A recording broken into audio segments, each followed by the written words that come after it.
So it's April something. I think it's the 6th.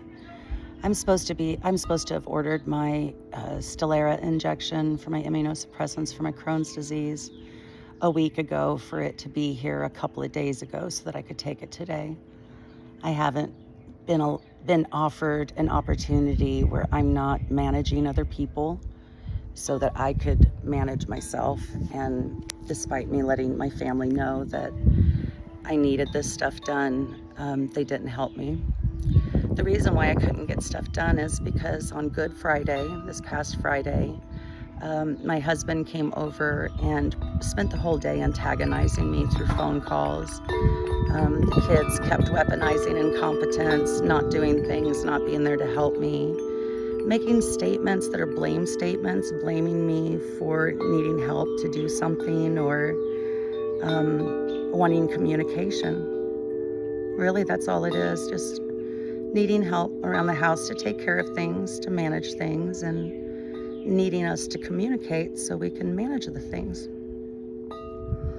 So it escalated. I kept telling them they were ignoring me. I tried singing, I tried dancing, I tried talking, and they were just ignoring me. So I told them, I'm just going to go up and take a bath. I had a bad abscess on my anus from an infection from Crohn's disease, fistulas. And it was pretty sore, it was pretty painful. And so I was going to go up and take a hot bath because that's one of the best ways to tend to one of those things as it's trying to get bigger so that it can either erupt, be lanced, whatever. As I got upstairs, that's whenever my husband yelled something at me. That was the first time he attempted to talk. And I came back down the stairs and I'm like, why are you trying to talk to me once I'm up the stairs in a bathroom with the door closed and the bathtub running? What did you say? And he refused to talk. I said, why can't you just talk to me? And he refused to talk. So I said, remember, I've come down again attempting to communicate. You guys would have to say something to me while I'm here. And I said it pretty much like I'm saying it right now. Went back upstairs.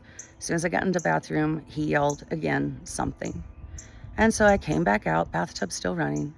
I had taken all my stuff, nightgown, underwear, a phone, a book to read, my glasses, everything into the bathroom during all of this. And they were making dinner, just starting to make dinner around 7:30, because I had been trying to get them to talk with me all day about the ingredients and what we were having for dinner. And nobody was doing anything. Everybody had decided that we were having hamburgers, but nobody knew to get hamburger out to defrost it, or if they wanted French fries, that we would need to go buy the potatoes, things like that.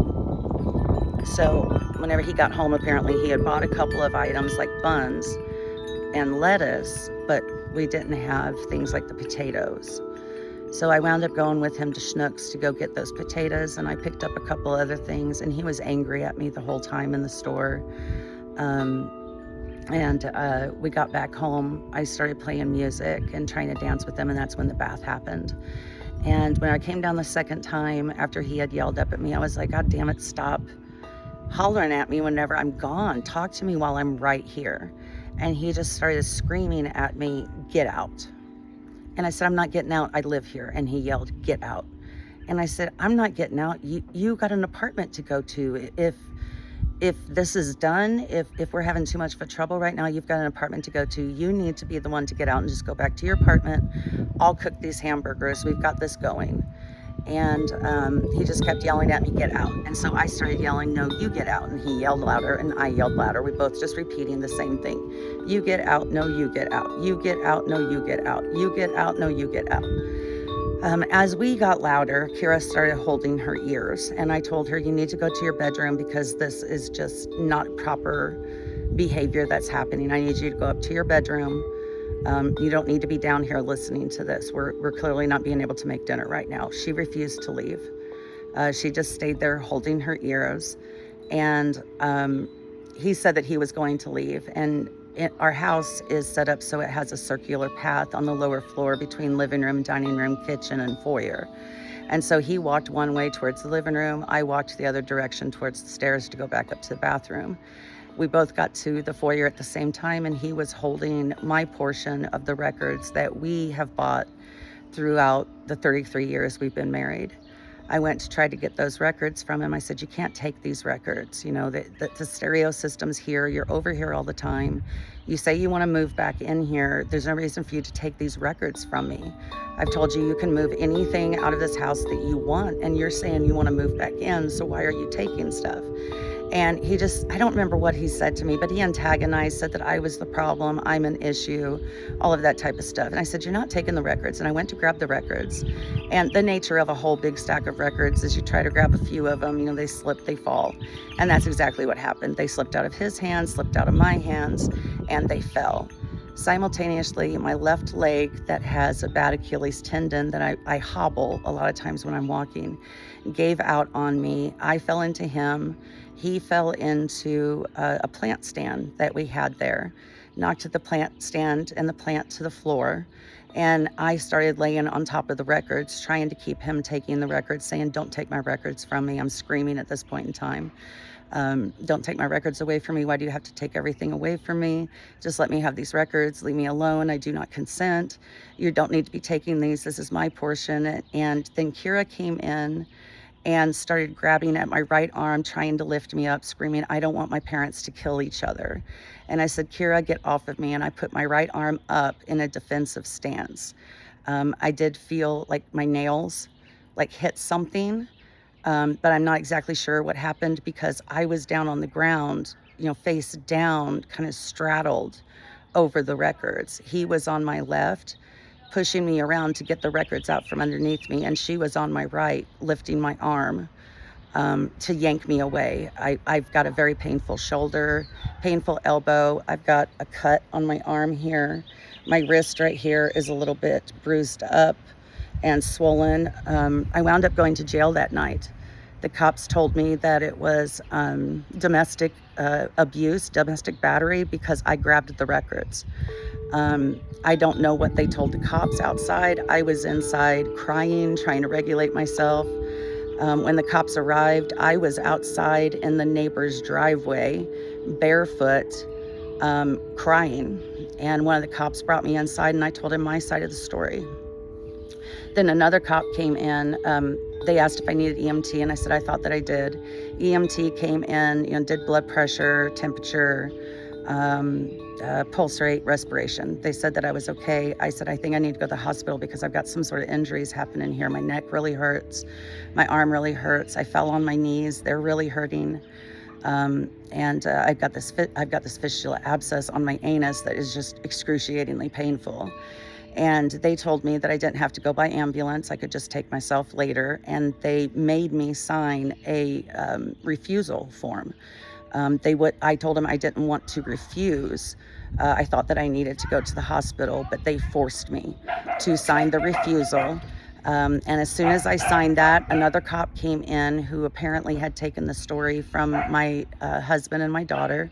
I have no idea what they said. He read me my Miranda rights and asked if I wanted to talk to him, and I thought that I was in the right, so I did. And I told him what had happened. 3 times he asked me, you know, what do you mean this happened? What do you mean this happened? What do you mean that you were on the records? What do you mean? What do you mean? And so I displayed how I was laying on the ground on top of the records. And he admonished me for displaying it, that I don't have to be so ridiculous and be dramatic and display it for him. He can understand it through words. And I said, well, I've explained it 3 times, so I'm trying to show you a visual so you can understand. And then he told me that I needed to shut up and stop back talking him, and just answer his questions. And I just was quiet. And then he asked me again, and I said, you know, I was on the ground, straddled like I showed, and Kira was on my right. She was yanking on my arm. I know my right arm went up and made contact with her in some way above me. But I was straddled on the ground, and Bob was pushing me from the left, trying to get the records out from underneath me. He said something to me about, like, I was taking too long to answer the question, using too many words or something, and being difficult. And I said, I'm trying to answer your questions, officer. And he said, that's it. Stand up. You're under arrest. And so I stood up, and just let them arrest me, let me walk out. They put the cuffs on me as tight as they possibly could. It was cutting off my circulation. They wouldn't let me get a drink. They wouldn't let me have a smoke. They wouldn't let me change my clothes. They wouldn't let me get shoes. They wouldn't let me get my ID. They wouldn't let me get anything. They wouldn't let me take anything. My family decided to get my medication and bag it all up to send it. Most likely so that they could have evidence that I'm just a psychopath because I take all of these medications for my chronic diseases and 29 surgeries that I've had. And that's exactly how the cops acted whenever I got there, that all of these medications are just controlled substances and only a drug addict would be taking all of these medications. Most of them are for Crohn's disease. I just had a surgery a couple weeks ago and I have this abscess on my butt. I have ADHD. All of them have very specific, and I told them I could show you on my phone exactly what the diagnoses are on my CVS app. And they just discounted me, took all of my shit. I was put in general lockup, and the first night that I was there, because that was Friday night, so it was sometime in the mid-morning hours on Saturday that this abscess swelled up really, really big, and it ruptured while I was in there.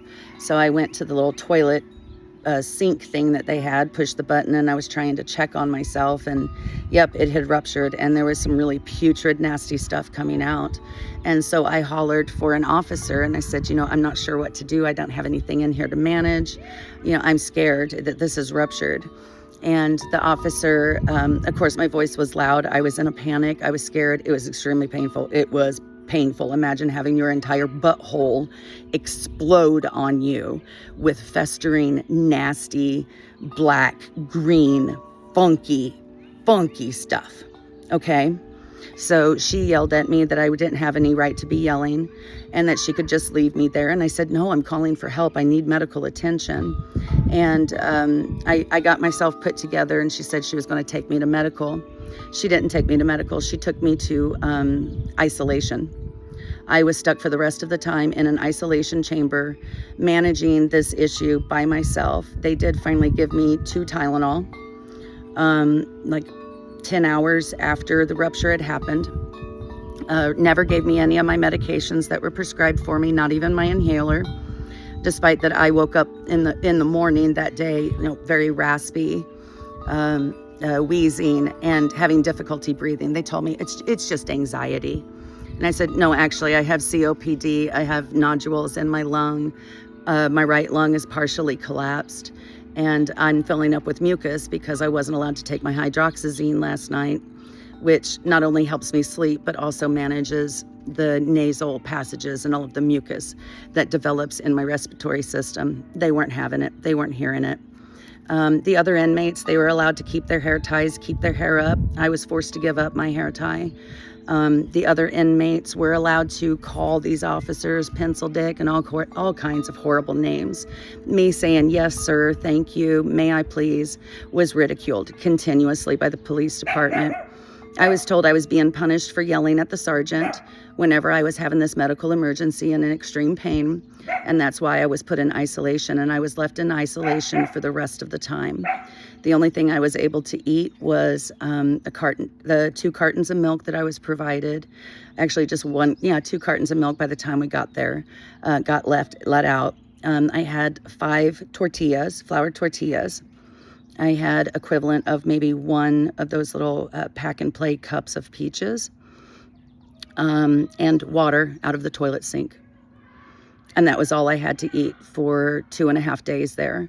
When I arrived at the jail, the only thing I had eaten that day was a shake that I had made for myself, a Young Living protein shake made with milk that morning. I had attempted to eat a lunch, and I had attempted to eat a dinner, and then was trying to eat the late dinner. I have a picture of the 2 meals that I wasn't able to eat that day because of the nonstop distractions and questions and issues that my family brings to me If I try to sit down and watch a movie, they just start things, what was this? What's this problem? Fix this thing. What's going on with this? What about that? Come here, mom. Come here, honey. You need you to do this. You need to do that. You said you wanted this done, or I want to go do this thing. You need to get up and you need to come tell me how to fold the towels. You need to come explain to me how to wash the dishes on the counter. You need to come, let me know. I mean, this is an almost 20-year-old and almost 16-year-old, my kids, and my husband's 59. I've been married to him for 33 years. He doesn't know where paper towels are in his house. He doesn't know how to fold things. If he does laundry, he doesn't know whose clothes is whose. And all of us are extremely different people, extremely different sizes in the clothes that we wear. So there's no reason for there to be any kind of confusion, but there always is. And so I've been using the text message system for communicating with them and just trying to be really polite and avoid them. I've went and packed all of my stuff up to put into the truck. They've weaponized everything today, made everything difficult. I started at 10:30 this morning trying to watch the movie Moana. It is almost 4 o'clock, and I still have not got to finish that movie, and there's still 38 minutes left on it. My daughter made malto meal, but didn't notice that they were out of syrup, even though they were the last ones to use it just before I went into jail. And then my son said that he couldn't drive her up to the store because he was in his robe. I was in my nightgown, still trying to recover from being in jail and isolation. Still had not eaten anything yet that day. But I wound up having to drive her up there to go get it. I try to explain this stuff to my husband whenever I'm on the phone. All that happens is I tell him what's happening. He says, well, the kids should be doing that. I should be doing that. I'm sorry I did that. And then he says he's got to go and he hangs up. When he comes home after work, he can't talk to me while he's cooking. He can't talk to me while he's,